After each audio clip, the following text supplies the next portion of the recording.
Caregivers, have you ever felt like nothing, I mean nothing is going right? Well, cheer up and welcome to Dave the Caregiver's Caregiver radio program, where you'll learn how to avoid that dreaded thing called caregiver burnout and how to survive the grief process. You know, with roughly 100 million caregivers in the US and Canada alone, that's about a third of the population. That means that everyone probably knows someone caring for a loved one. Join Dave and his guests now and every Wednesday at noon Pacific Time as they discuss avoiding caregiver burnout and surviving grief. So find a comfortable place to relax, kick up your feet, and prepare to feel better and to receive practical tips and tools that you can start using immediately to get you through today and every day so you can survive your tomorrows. But not just survive, but to live life fully and abundantly. Yes, you heard me right. That is a possible goal to achieve. And now, here's your host, Dave Nasani. From Los Angeles, a big LA, welcome to all my listeners out there in Radio Land. I'm Dave, the Caregiver's Caregiver, coming to you live globally through the famous Blog Talk Radio, as well as 7 other audio and video platforms, including YouTube and iTunes and all that stuff. We have an exciting show planned for you today with my lovely co-host couldn't make it. We had to reschedule, and it's just so late in New York right now. So I had mercy on her, and I says, Adrienne, go to bed. I could just see it in her face. She was doing therapy, physical therapy, and that is very exhausting for those of you that know. Today we will be interviewing Camille Superson. We have her back because she was such a hit when we had her on back in June. And she's author of Essential Resource Guide for Caregivers, showing you how to save time and money by finding important, hard-to-find free resources. Try saying that fast 3 times.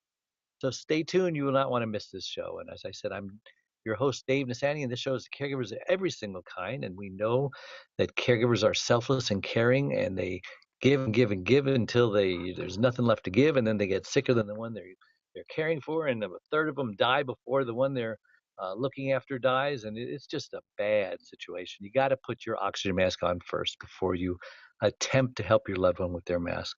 And caregivers are exactly the same way.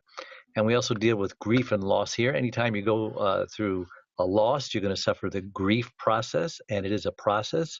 You got to go through it. There's no shortcuts, no ups or downs. You can't go around it. You just got to go through it. And if you feel like you're stuck in your grief, then let us help you abbreviate and accelerate that process so that you can get out of it as quickly as possible. Now, I'm not saying everybody needs to get through it quickly because everybody has to grieve in their own time. But if you feel like you're grieving too long, then we can help you speed that up. What else can I say? I want to take this time to thank my last week's guest. And you can see that show and all of our shows right on our website, caregiverscaregiver.com. And speaking of caregiving and my new book that is out, #1 in 3 categories on Amazon. We're so grateful to all of you for making that happen. And we're doing our national book tour and our media tour. And we've already are booked on a couple of affiliates, Fox and ABC in Charleston, South Carolina. Can't keep the names of these cities straight. And we're having another book signing at Barnes & Noble over there as well, the 2nd week in October. And of course, we're doing a local one here in Santa Clarita on Veterans Day, which is November 11th, Saturday. Anyway, our goal is to sell a lot of books so that we can be on the New York Times best-selling list, so that we can help more people, so that we can sell more books, and so that caregivers will stop burning out and stop getting sicker than the ones they're caring for. And we can do this, right, Camille? Right, absolutely. Anyway, let me introduce Camille Superson. She's amazing. She's so amazing. We had her back. I think you're the only person we had back in such a short amount of time, 2 months, I think, June, July, August, 3 months, actually. So let me begin. Dr. Camille Superson, yes, she's a doctor, began her professional career as a registered pharmacist after obtaining her degree from the University of Michigan. After working in hospital and retail environments for many years, she returned to school and became a doctor of chiropractic, bringing together the best of both worlds. With that concept in mind, She opened Health Concepts, one of the first comprehensive wellness clinics in the Chicago metropolitan area. She incorporated a myriad of holistic practices in her clinic years before they were widely accepted and utilized today. She was before her time. Sign of greatness. She's also a gifted speaker who shared her knowledge at various health expos and conferences throughout the U.S., including the Whole Life Expo and the National Health Federation and the Tri-Unity Wellness Conferences. She has been a workshop facilitator and teacher of numerous conferences and events and has shared her passion for writing as a guest article writer for an alternative holistic magazine. And if that wasn't enough, after almost 16 years as the owner and director of Health Concepts, she drastically changed her lifestyle when she became a full time caregiver to both parents, which spanned over a decade. That's a very familiar story to most of us. As she struggled to find free or low cost programs and services to help her parents, she realized how much time and energy was being wasted searching for this information, often with little or no results to show for their efforts. Such a frustrating thing. Government agencies did not provide all the information that was readily available, which could have saved thousands of dollars every year had she known them. Now, after the deaths of both parents, part of her mission became very clear. She needed to bring as much information as possible to help fellow caregivers, focusing primarily on saving time and saving money, two of the most pressing issues in caregivers' families. I think we all get an amen to that. As she begins her relentless search for information, she discovers many of the programs and services and products were free. That's right, FREE, and often difficult to find, especially if you don't even know what to ask for. She knew firsthand how quickly a life savings can disappear simply through lack of knowledge as to what is available. So, with the completion of Essential Resource Guide for Caregivers, which is her book, Save Time, Save Money, Save Your Sanity, part of her mission was accomplished. The book provides step by step, easy to follow instructions as to what specific programs, services, and products are available, who to contact, what to specifically to ask for from the comfort of your home. And do you have a copy with you, Camille? I Mine do. is I sure do. out of my. Oh, here it is. Here's my copy. And this, I can't tell you how many people I have turned on to your book, Camille. See, Thank you. um, Thank you. because it's just an amazing book. And anytime, caregivers like to complain, and we'll give them that. No help, no money, no time. And I just say, listen, you got to get this book. I give them the Amazon link, and I said, you will save money, you will save time, you'll get free respite. I mean, some of them listen, many of them don't. So, Camille, let's start talking. What should we talk about? How about let's start with money? Because money is a biggie, both cash in hand and how to save money. What programs and services are available to people? Let's get right into it. Well, I think the most important thing that people don't realize, and I'll just cut to the chase, is the fact that if you are a family member, taking care of a family member, the laws are such now as of June of 2015 that 49 states offer at least one of four different types of payment for taking care of a loved one or family member. This is, 49 states. So, what's the one state that does it? I'm not sure because they have at least one. Some have multiples of four different ways that you can actually collect money. So the bottom line is you can now receive compensation, where before there was only, I believe, 13 or 15 states that actually was able to do that. And that was only through one program called through Medicaid that you were able to actually get some type of compensation. Wow. Cash and counseling is the blanket generic term that's out there. But believe it or not, many of the government agencies or state agencies that you talk to try to get information, they have no clue even what you're talking about. And why that's important is because many of the cash and counseling programs are all called different things in different states. And some of them have absolutely nothing to do with what they are doing, what they're providing. Mm-hmm. So they can be very, very obscure, like something called Blue Sky Bonanza or something of that nature. where it has nothing to do with respite care that you could actually put your finger on. It's almost like they don't want you to find it, huh? Well, this question has been posed to me so many times that I started to do spot checking here and there to see if in fact that was true. And I can tell you unequivocally that it is absolutely true. They either don't want you to Doesn't know surprise me. or Yeah, they want they to keep don't the money. know. Yeah, they don't know. And They that's want to keep the especially money. and that's especially true when you deal with veterans administrations, because there are many programs to help vets actually get quite a lot of money if they're disabled Yeah, every single month. lots of vet caregivers out there. Where do you get the cash? Where's all the cash? Show me the money. The cash basically can be through government agencies, like I mentioned, through the cash and counseling programs.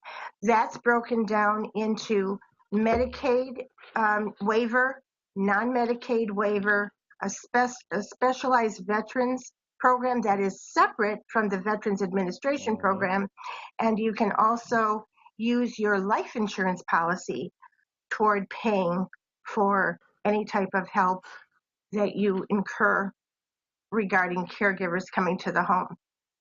Cool. That is the Cool. government agencies. The other agencies could be nonprofits. There's very many nonprofits that can also assist anyone from an adult child to a friend to a family member, another family member that's not a child. It could Yeah, be dependent on what state you're from. that's right. I'm very familiar with the assisted living program because my mother was on it. Thanks to that program, she was able to stay in one of the finest assisted living facilities in the nation in Glendale, California, right here. There was a world famous artist. They said she told me that her two daughters checked the entire country and put her in the best one, and it was right where my mother was. And it's not true that all the facilities on the assisted living waiver program are like substandard places. Some of them are, but here's a diamond in the rough. This was a beautiful facility, and they're on the list, and they took it, and she got like $3,500 a month benefit just for zero. Well, they took her Medicare check. Big deal. And it was because she was married to a veteran who had died several years earlier. So it's an amazing program. The other thing I want to ask you is other savings like food, eyeglasses, prescriptions, respite. Respite's a big one. We talk about respite more than the others. Clothing, taxes, and property, right? Everyone's saying, I don't have money. I Res- can't pay the rent. I don't have food. Respite care is also either state, federal, or they also could be volunteer programs. And many of them are not contingent on your salary or your monthly income. And people don't really realize that. There are sometimes stipulations, and oftentimes the stipulations for the government programs generally are that you have to have one or more daily living accommodations that you cannot do, whether that be dressing yourself, feeding yourself, toiletring, showering, things of that nature. But when you have other organizations like volunteer programs, like nonprofits, often there are no really stipulations, only the fact that you need to have some help. And Mm. sometimes they give you so many hours, sometimes they're few, sometimes they're multiple.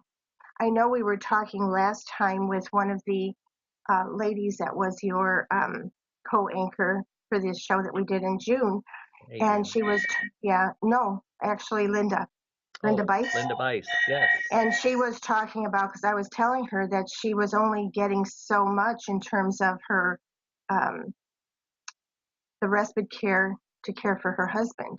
And she now has, I believe it's 44 hours a week, something Hmm. like that. So, and they were giving her a runaround with providing the actual help in her home once she even got approved. So there's so many hoops sometimes that you have to jump through. but you really have to be persistent, and you have to really be firm and make sure that you get what you are entitled to. Going back to the veterans, when you said cash in hand, people don't realize 78% of the veterans that qualify for these benefits do not even know that they qualify. In fact, They leave the money on the table. Yeah, I just talked to somebody a few days ago who called me for some help, and she told me that we had talked, that her father literally qualified for that benefit, was never offered to her father, or her mother, because you have surviving spouse benefits also associated when you have a disability associated with certain times in history. And the benefits I'm talking about is called aid and attendance, is one of them, and the other one is called housebound benefit. The aid and attendance benefit, literally, if you receive it, you can receive up to almost $3,000 a month to pay for any expenses that you need to be paid for, whatever that is, whether it's medication, a caregiver, it doesn't matter, clothing, you receive that benefit. Yeah, anything. So you receive that benefit if you are considered disabled during the time of wartime, and the wartime stipulation has to be prior to the Gulf War. And all you have to serve, if you have to serve at least 90 days, and only one of those days have to be during wartime. That doesn't mean you have to fight in the war. It just means you have to be in the service during wartime. And people are not aware of that. And that's a huge amount of money that people. Yeah. Amazing.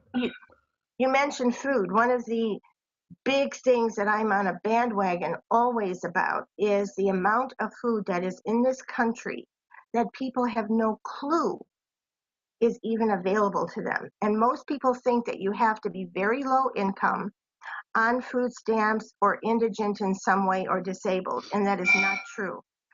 If food is not consumed in this country, so much of it is literally thrown away in landfills, especially perishable foods, whether it be fruits, vegetables, things of that nature. And all of that is available to all of us. And many times there is absolutely no stipulation whatsoever in terms of income. Sometimes all you have to do is call a number, say how many people are in your family, and then you go pick it up. Sometimes you have stipulations like you have to prove residency, that you're in the state that you're in or the county that you're in, and they might ask for photo ID or something of that nature. But it's very broad in terms of your eligibility. And people are not aware of that. And I can't tell you how many times I have heard people say to me, well, if I take that food, I don't really need it. I can afford it.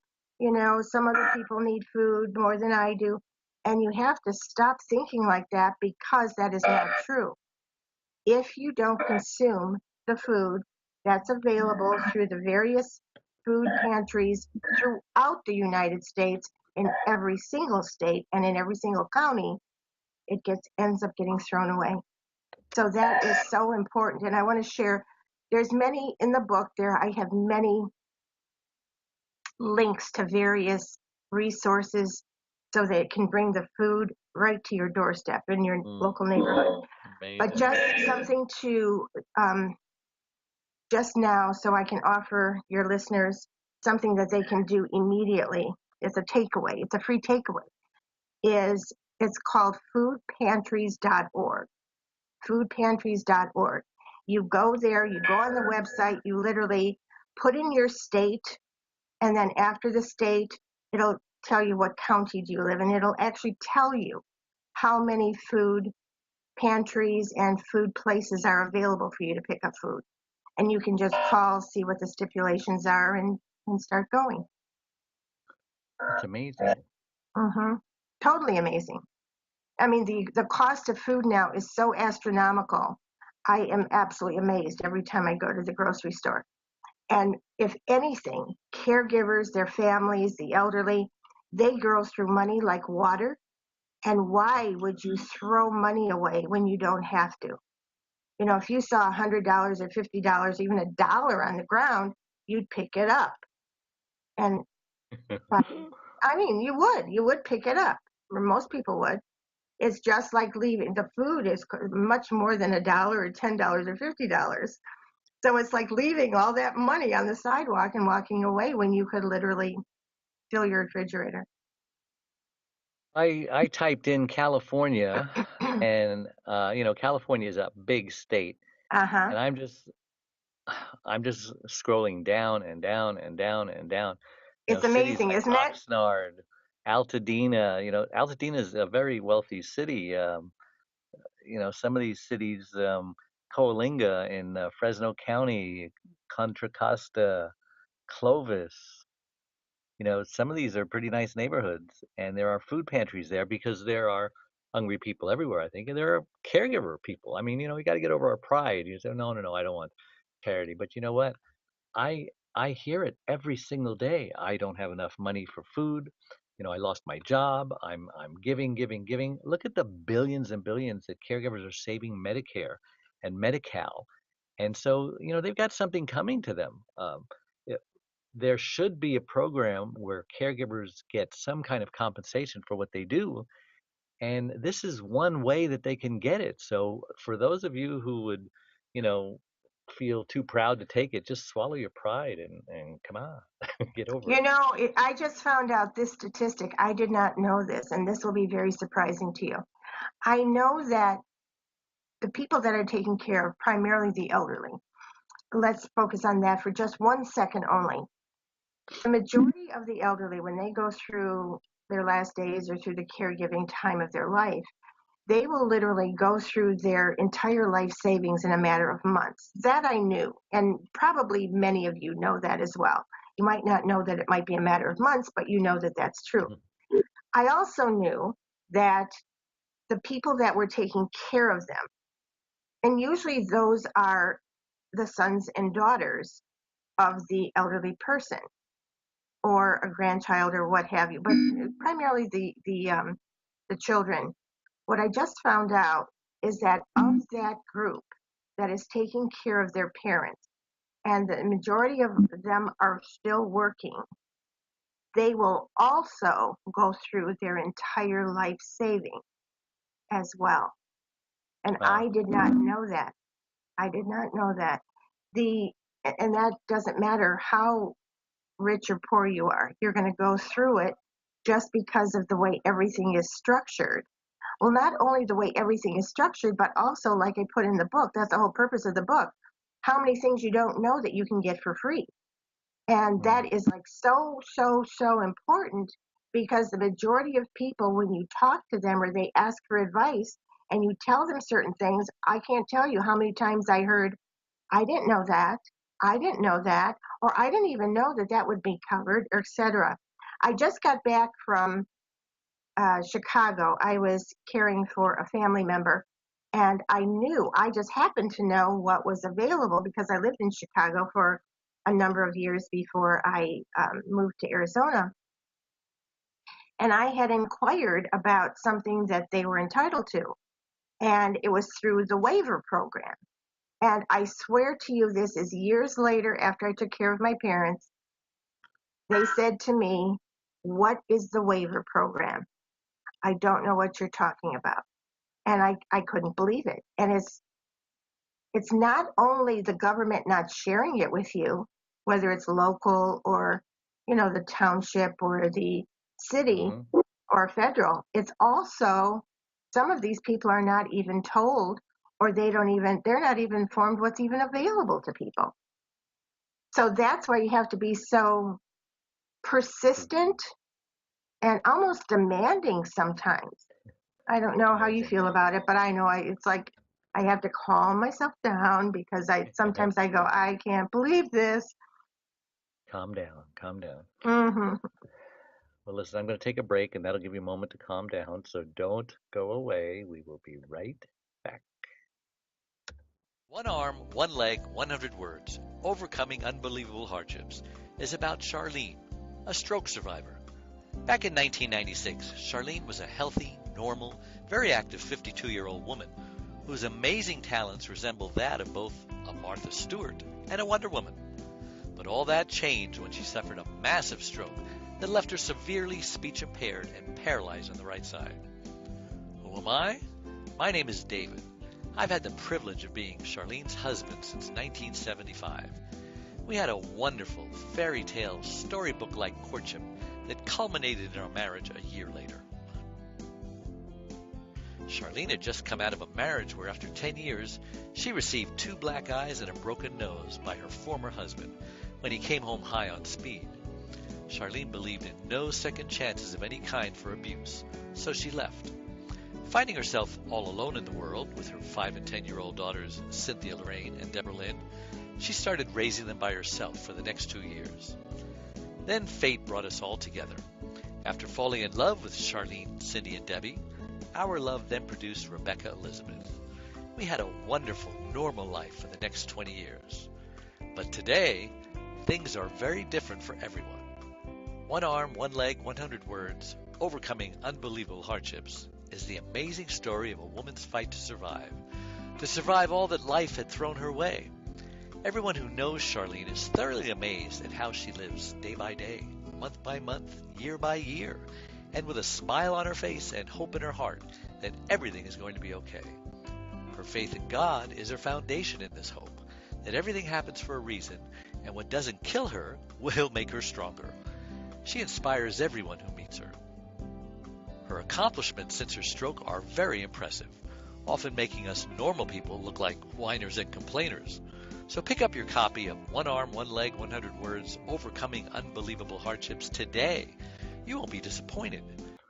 And we're back with Camille Superson, and we're talking about saving money, saving time, saving everything. Let's talk about being organized, Camille. How are caregivers unorganized?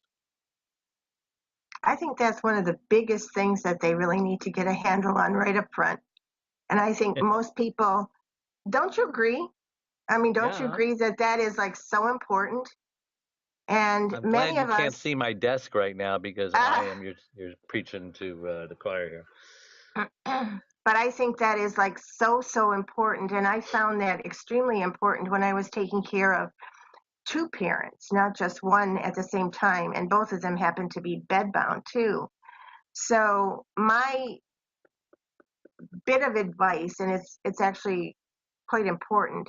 I think the organization part is actually 2 different parts. One is all of the paperwork. The paperwork could be legal forms, legal documents, uh, contact information of everybody that's important, whether it's doctors, lawyers, clergymen, pharmacies, everything of that nature regarding paper. Then the other group is the rest of the stuff. And the rest of the stuff is everything from clothing to small, tiny items that get lost to the organization of a kitchen or the cupboards in the kitchen, being able to see through the containers versus, a cereal box that's half empty. All these It's called things the are so, ergonomics, right? The ease of moving around and letting it flow. well, Really big at it's just, Starbucks. what I found is everything has to be reachable within arm's length. And for me, the system that I developed is what kind of patient or what kind of person is being cared for. Are they mobile? Are they not mobile? Are they partially mobile? What is the parameter? You don't have to worry about drawers or closets or traditional ways to store things because your life totally changes. So you can't rely on what is normal and customary in a regular house. You just can't do that.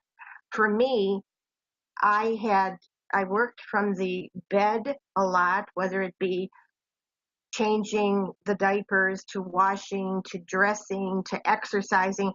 Everything to me, I should be able to literally turn around and pivot, and everything should be reachable for me So to if we touch. nailed your left shoe down to the ground and you couldn't move, everything should be reachable. You're just It was pivoting and actually, swiveling.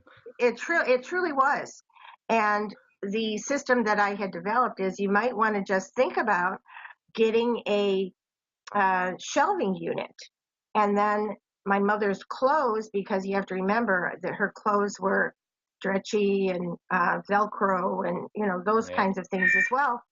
So I had bins that you could actually see through, and think about all the little stuff that gets lost. Just think about it. You have Socks. toothbrushes, yeah, socks, toothbrushes, toothpaste, shampoo, all the little things, barrettes for ladies maybe, or combs and brushes and all those things. And I found something so invaluable, and it's called the company that I used. It's called Shoes Away. That's another wonderful Away. hint. It's called Shoes Away, and it is actually um, a shoe, where you put shoes in and you hang it on over the door.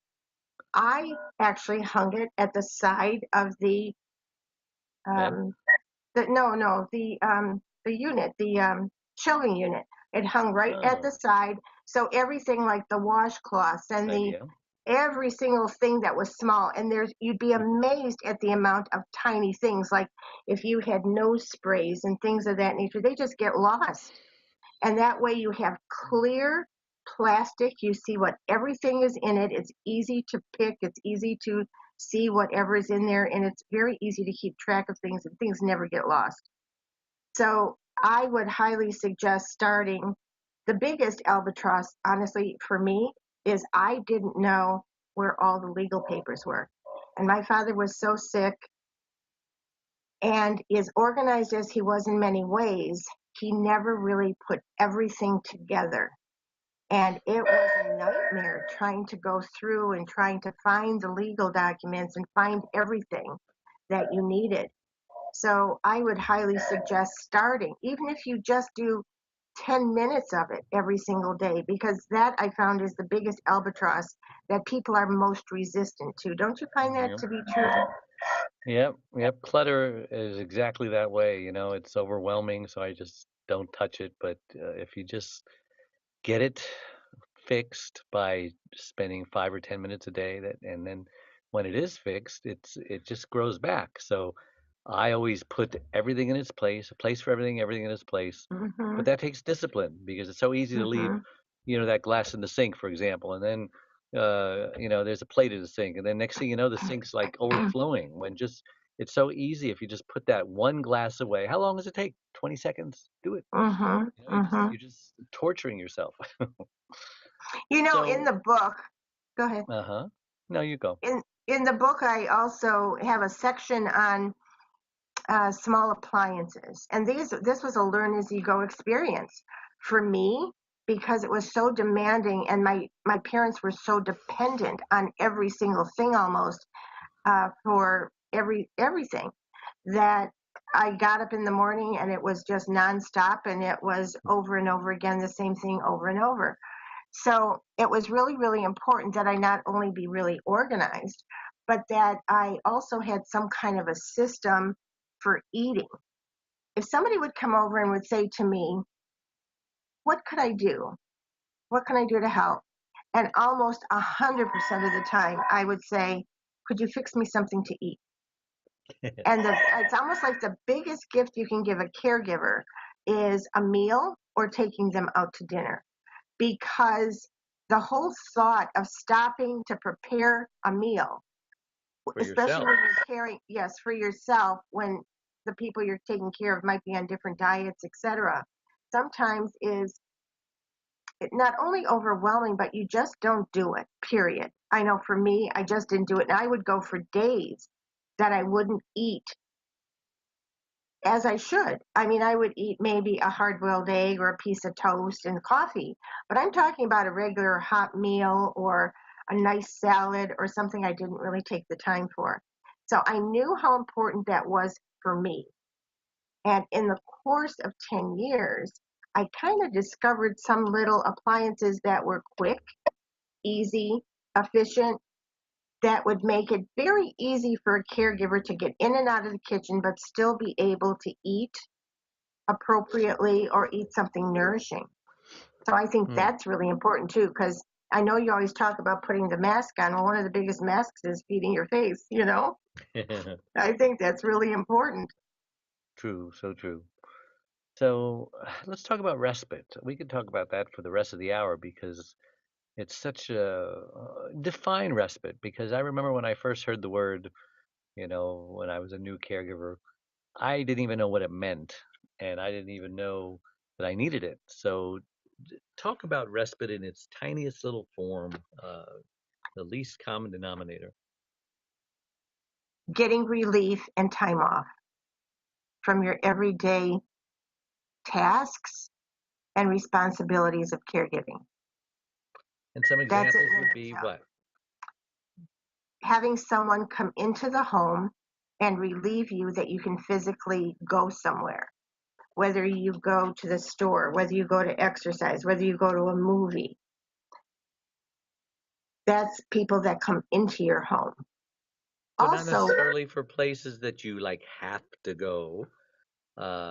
If you just want to go to the gym because you haven't been there in correct, 6 years, or if right, you want to go get a coffee at Starbucks because right. that's like a joy that disappeared from your life, or if you want to just take a bath, a hot Calgon moment, and lock the door, and just pretend like you're the only person in the world, or if you want to go get a massage, or just things for you, which is so hard for caregivers to think about themselves because their mind is just so I'm last, you're first, and it should be reversed, shouldn't it? Absolutely. Again, I learned it the hard way. I was almost one of the statistics. I know Dave mentioned something at the very beginning that 1/3 of all caregivers die before the people they care for. That is a definite, accurate statistic. And I was very close myself to becoming one of those statistics and not even knowing that all this was happening. And it's a slow demise of your health, your mental well being, your immune system because you neglect yourself so much. And a lot of times people are not even aware that they're entitled to respite care, that people can come in and help. For me, I had another stigma that I I don't know if all caregivers went through this, but when they would come, let's say the visiting nurse or the social worker would come to the house because they come periodically to check on my mom and dad. They would say, "So how are you doing?" And I could be like so exhausted and so fatigued and so stressed out, and I would always say, "I'm fine, I'm great," but it wasn't true. So I know that many caregivers do the same thing. For me, I didn't know that I was entitled to all of those things, that it was a natural process. Now, you would think, with all my education and background, you would think that I would put two and two together and realize that this is okay. This is part of the normal process of the stress of caregiving. But I didn't know, so it didn't matter. I didn't know. And so a lot of times I would tell a fib and tell them that I was okay when I really wasn't. Why do you Yeah. think you did that? I mean, what were you thinking at the time? I felt that if they thought, honestly, I'm going to share from my heart, I felt that if they thought that I couldn't handle it, that my mother would be taken away or my father would be taken away Right. because I couldn't handle the job. So Mm. I had to be strong and I had to be all these things. What I didn't realize until after the fact was many caregivers go through all the same emotions that I went through. And the two emotions that almost universally all caregivers experience is the emotion of grief, just watching the process, and guilt. What I would have could have done more. I wish I could have done this. Well, what if I did this? What if I did that? And you literally bombard yourself with all this guilt when you're really doing the very best that you can. So, you So, mentioned the thing of being organized, and I think that's really important. People are sometimes so enmeshed with the overwhelming hugeness of the task at hand and the whole responsibility of caregiving, that they run around in circles trying to do the best they can and thinking erroneously that if they paused and got organized and got everything in some type of orderly fashion, it would save them all this stress and running around like a hamster in a wheel if they were organized and took the time, whether it's a full day or a full week, to literally get a system together. Don't you think that's true? Absolutely. You're saying it the way it is. Well, listen, it's going to take another break, and then when we come back, I want to go over some of the Facebook posts that I have on my site, and try to have you answer practically what these people are complaining about. I think where the rubber meets the road, so to speak. So don't go away. We'll be Okay. right back. Anytime we suffer loss, we grieve. And a lot of people don't realize what even the grief process is. But it could be 5 to 7 steps ranging from denial, I don't believe this is happening, anger, oh my gosh, I'm so upset this is happening, to a form of bargaining, how can I get out of this, to depression, which is a very serious thing because that often leads to suicide. And then finally, after you realize you have no more control over your situation and you're totally okay with the new normal that it brings, that wonderful, wonderful place called acceptance.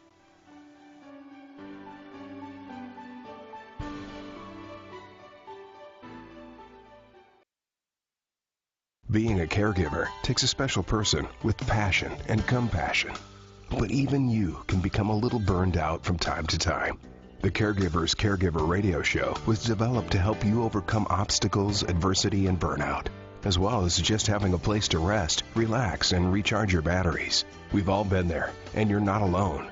Now, you can take the Caregiver's Caregiver with you. Get the top 25 radio shows in convenient form that plugs right into your USB car stereo or computer. Learn the techniques, tips, and encouragement we all need to better handle the day-to-day challenges. For around $1 per show, just $29.77, get the credit card-sized USB card to have with you anytime you need a caregiver's pick-me-up. Just go to DaveTheCaregiversCaregiver.com. And we're back with Camille Superson, and my name is Dave Nasani, and this is Dave the Caregiver's Caregiver Radio Show. And we're talking about Camille's new book, Essential Resource Guide for Caregivers. Save time, save money, save your sanity. And I love that word, sanity, because that's reclaim your caregiver sanity by learning when to say yes and when to say no. How important are boundaries, Camille? Because you were talking about, when you're dealing with stress and with maybe unreasonable loved ones who are, when you were talking about being organized, maybe you need some rules or boundaries saying, okay, well, here's when lunch hour is, or breakfast hour, or dinner time. And some people are just cooking all day long because they never set up rules or boundaries in what the kitchen rules are, right? Every kitchen has rules. So did you have any issues about the kitchen and feeding times and when to shut it down and when to open it up? Because my parents were both bedbound, my father was able to communicate verbally and walk with a walker and things of that nature. So he was very open to whatever I would cook, but he would obviously have preferences and ask me to cook certain things. So he was fairly open. With my mother, it was a totally different thing because she was completely relying on me for everything, including food, the tube feeding. So it was never an issue with her. But what I have heard from other caregivers is you're absolutely correct. And I really think it's more than just boundaries. It's almost as though sometimes we as caregivers don't know what to do, and we don't even know sometimes when we're doing it wrong or when we're doing it ineffectively, or um, we're spinning our wheels, and I have to say spinning our wheels because I think that's a great metaphor for sometimes all the different aspects, whether it be the organizing, whether it be the meal cooking, whether it be the taking time for ourselves. And so I think it's more than just setting for the kitchen, that is. Yeah. It's more than just setting boundaries. Regarding relatives or people to help, that I think is really important to try to set boundaries from the very beginning. Because what I've learned, and I don't know if you found this to be true too, Dave, is I learned that in almost every family, one person usually takes over and the other one sometimes do not. Yep. And there aren't boundaries or rules or meetings. I discuss it in the book because I think it's really important. And sometimes people really don't know what you're going through unless you go through it. So a lot of times they'll say I can't tell you how many times I've heard this, and I know you have too, Dave. You're doing such a great job, and it's like, okay, so what about it? It's like, would you like to help? Yeah. You You were know what I made mean? for this. You were made Yeah, for this. exactly. Oh, your I parents are could so never do what lucky. you're doing. Exactly. And it's like deja vu. It's like you talk to any caregiver, they have a song and dance that's just the same. It's almost identical. And I think that's a place that boundaries should be discussed. And what are the parameters? Who takes care of what? Who does what? Who organizes? Who cooks? Who does transportation? Who does the book work? All of those things. And by the way, I just wanted to mention something because I think that's so important. If you go to my website, which is called stressfreecaregiver.com, when you order a copy of the book, you will automatically get a quick start guide that goes over all of that. It's free. It comes when you order the book, and it's only from the website. And if you order 2 or more books, you get free shipping. But what's important about that, it goes through all of that because those boundaries, what to say, who does what, I think that's the most important thing because everybody assumes. And that's one thing I think we all learn as caregivers. We can't assume that people know what we're going through or what we're dealing with or how we're feeling or if we're angry, because anger and Resentment.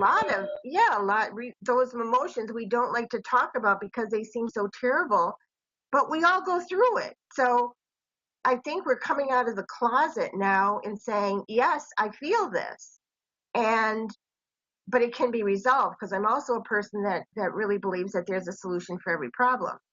So I think when we don't talk about it and communicate with family members or friends or neighbors or whomever, even doctors and nurses and things of that nature, people don't understand. They really don't.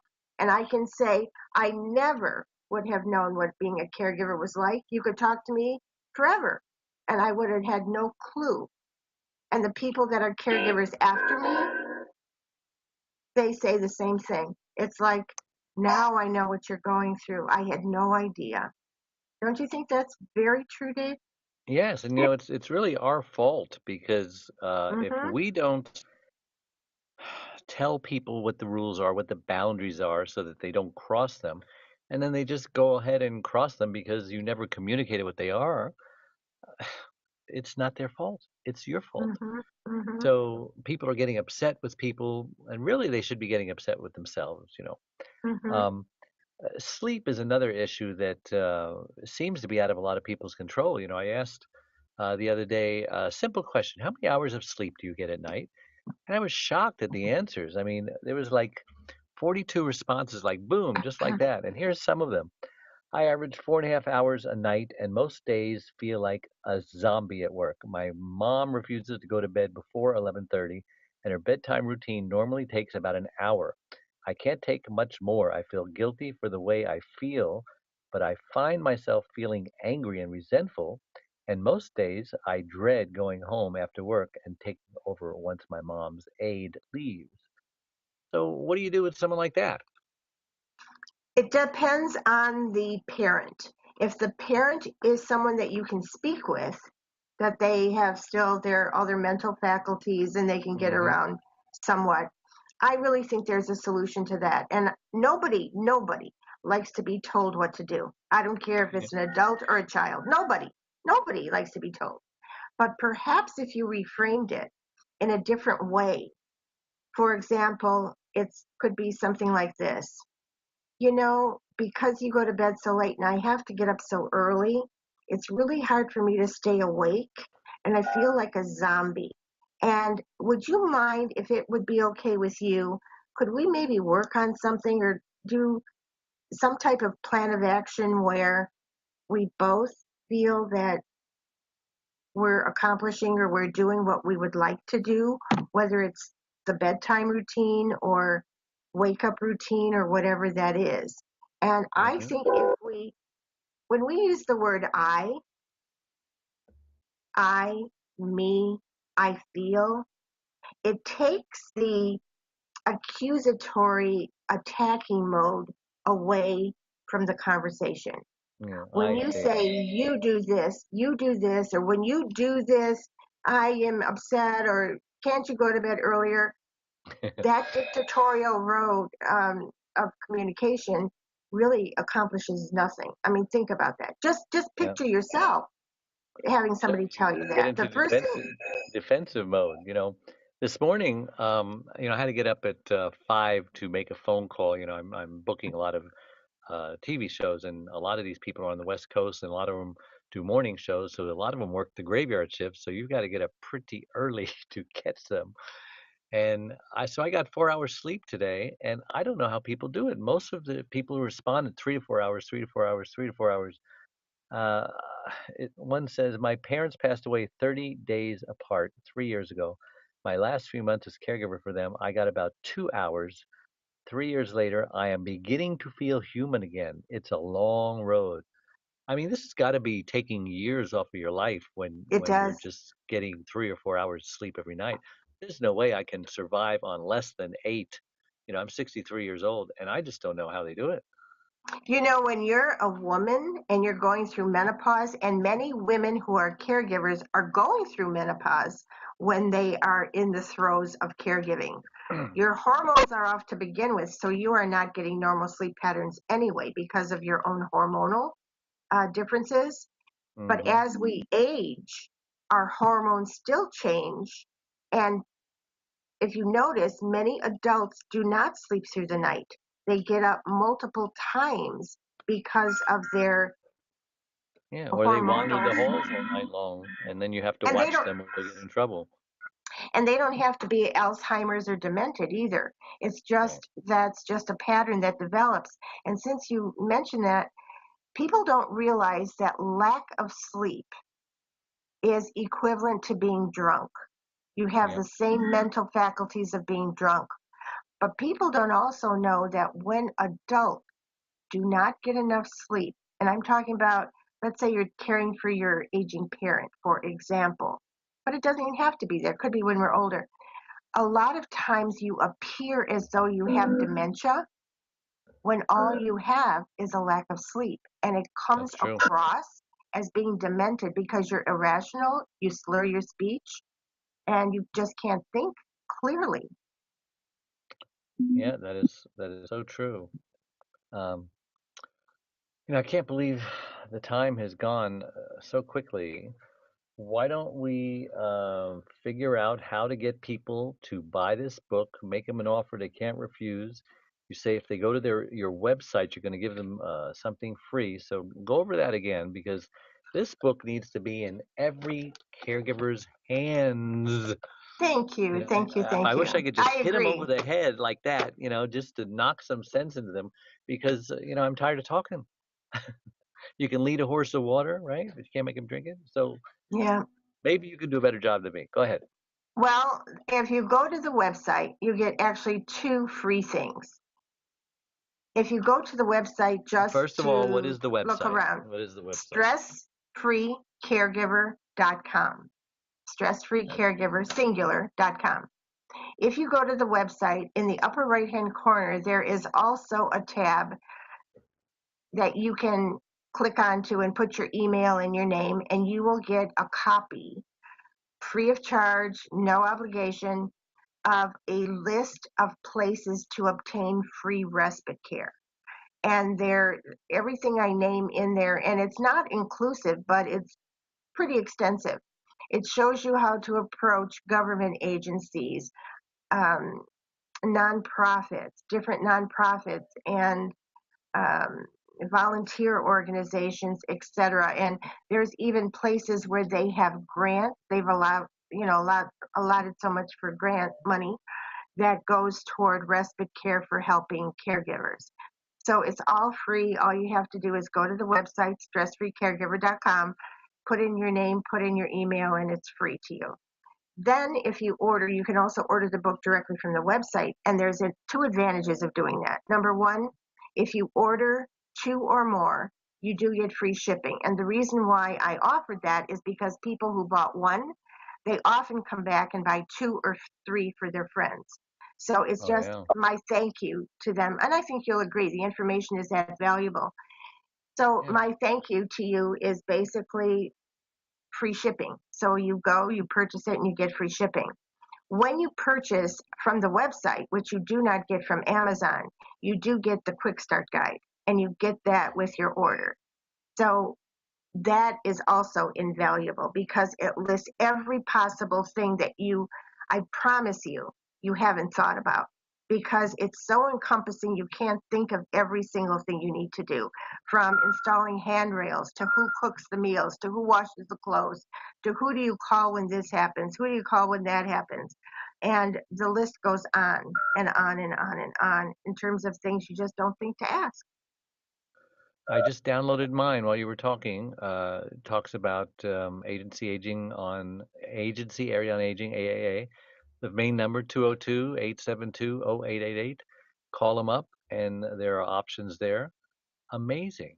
I mean, I'm going to do this because who can't use respite? Who can't use someone Mm-hmm. coming in so I can go to the beach like I used to, and You just know, kind of unwind.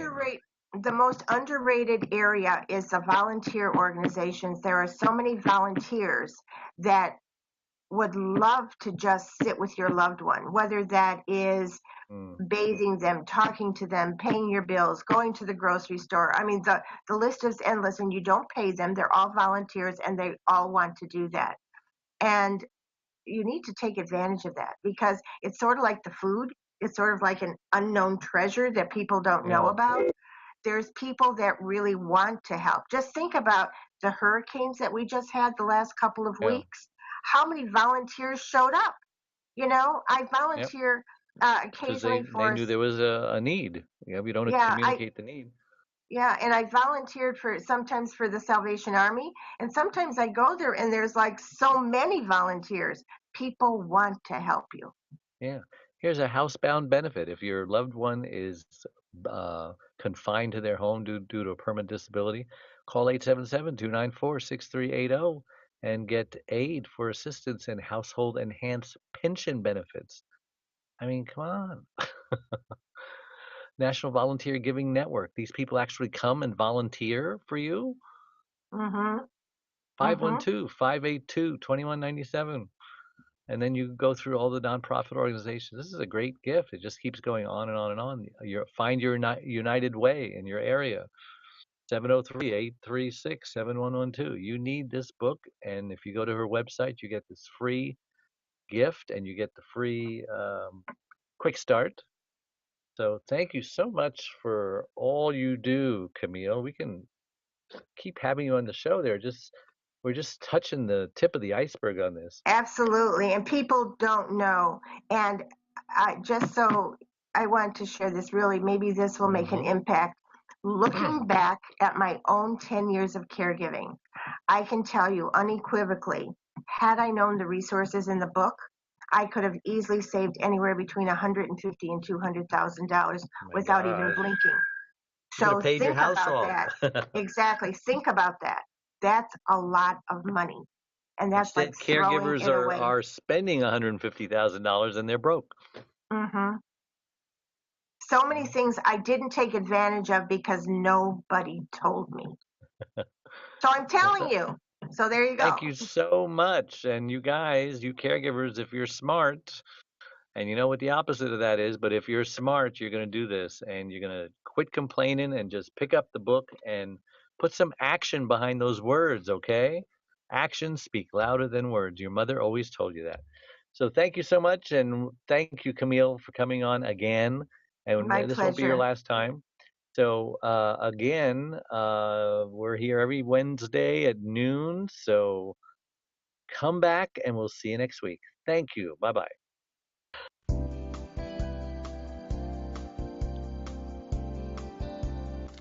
Thank you for joining Dave, the Caregiver's Caregiver Radio Show. Make sure you tune in every Wednesday at noon Pacific Time and anytime afterwards on podcast to catch more of Dave and his tips to caregivers on avoiding burnout and surviving the grief process right here on the Worldwide Block Talk Radio Network. Goodbye.